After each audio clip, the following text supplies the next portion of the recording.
Boa noite, caros compatriotas. O país está numa crise política que vamos ter que resolver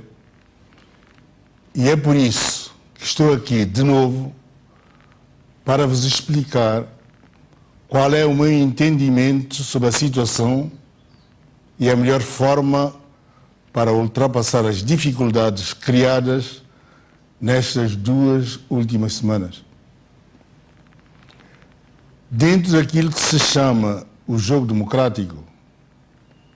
que deve reger a vida da nossa Assembleia, surgiu inoportunamente esta crise conhecida por todos e que estou firmemente convicto foi provocada voluntariamente e com premeditação, tendo em vista fins meramente políticos e interesses partidários. Ao longo destas duas últimas semanas, tentei chamar à razão os líderes dos diferentes partidos, de modo a que fosse encontrada uma solução de consenso para o impasse criado. Mas apesar de todos os esforços para, através da via do diálogo, resolver a crise, constatei a inexistência de um clima construtivo orientado para o rápido regresso à normalidade, quando, a meu ver, os políticos deviam sempre, em primeiro lugar e exclusivamente, trabalhar para o povo e para o desenvolvimento do país, relegando para segundo plano os seus interesses particulares. Foi neste quadro que pedi ao presidente da ADI, Patrício Trovoada,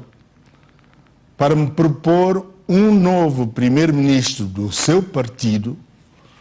uma vez que tinha constatado que a principal divergência estava centrada por parte dos partidos da oposição na forma como o chefe de governo exercia as suas funções, não respeitando, segundo esses partidos, as exigências democráticas perante a Assembleia, com falta de diálogo e de prestação de contas sobre a sua governação e o caminho que pretendia para o país. Este foi um fator que expliquei longamente a Patrício Trovoada, o qual, como certamente não desconhece, pôde contar, desde que tomei posse, com toda a minha cooperação institucional para deixar trabalhar o seu governo. Para resolver esta crise pacificamente e com tranquilidade, entendi que a solução de um novo governo da ADI, partido que ganhou as eleições em 2010, permitiria dar continuidade ao trabalho efetuado até que se realizassem as reclamadas eleições legislativas. Quando esperava encontrar um comportamento baseado na responsabilidade e sentido de Estado que a situação do país exige, apenas fui confrontado com atitudes de intransigência, arrogância e até falta de respeito para com o chefe de Estado eleito democraticamente por sufrágio direto e universal há pouco mais de um ano, atitudes essas que inviabilizaram uma solução rápida para a crise em estabilidade, continuidade e com o mínimo de custos para o país. Hoje, caros compatriotas, julgo que é imperioso encontrar uma solução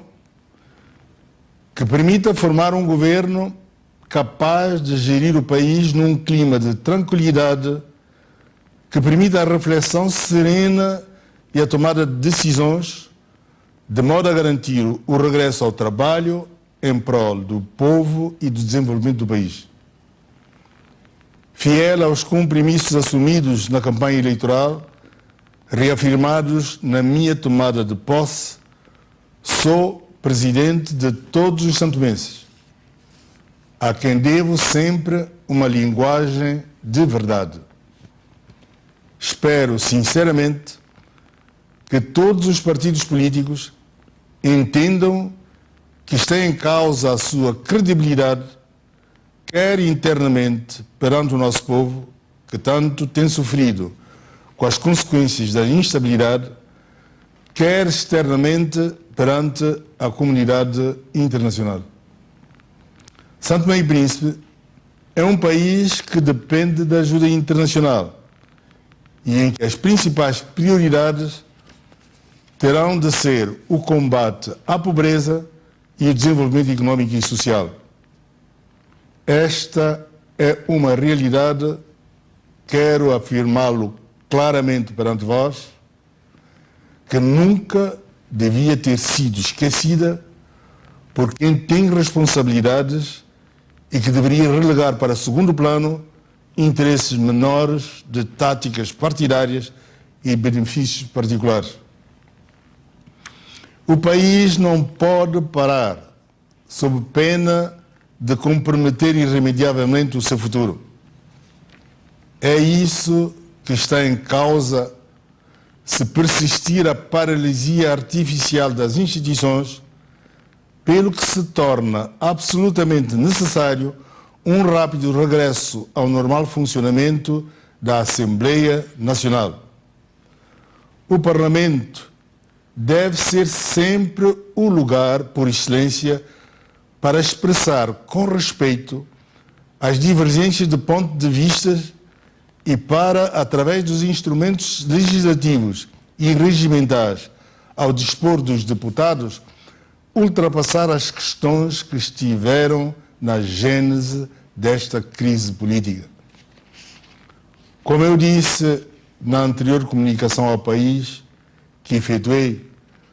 há lições que todos temos que tirar desta crise. Um governo que está em minoria no Parlamento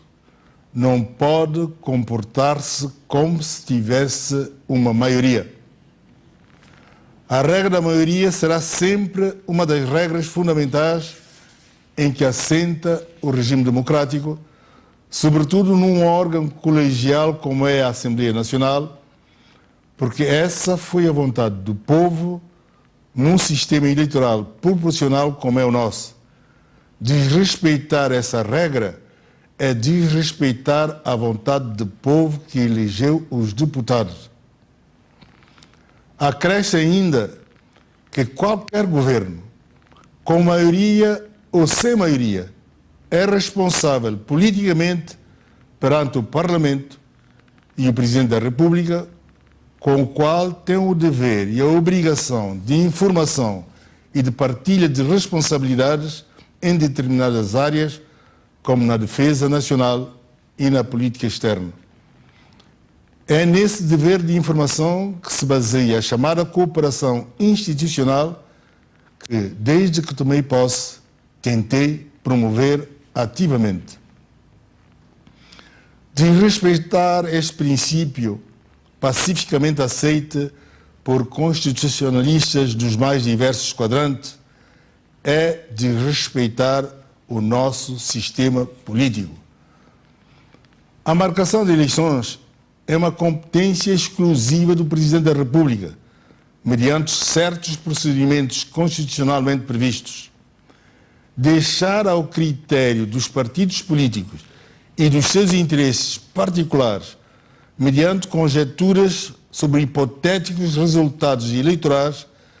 é desvirtuar as regras do jogo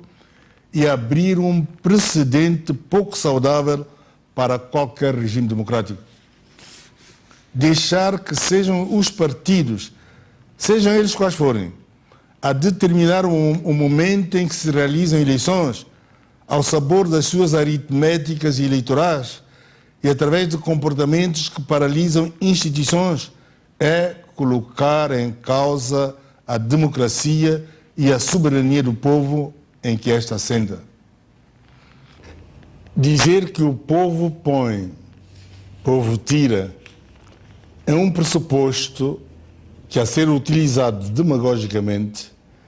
é perigoso. É perigoso para uma democracia representativa que se quer madura. É também abrir caminho para uma instabilidade permanente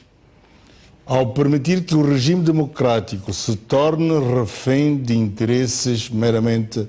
partidários. Até porque a vontade do povo soberano, e que por isso é grande, só se expressa efetivamente em democracia nas urnas. Qualquer cidadão responsável, com bom senso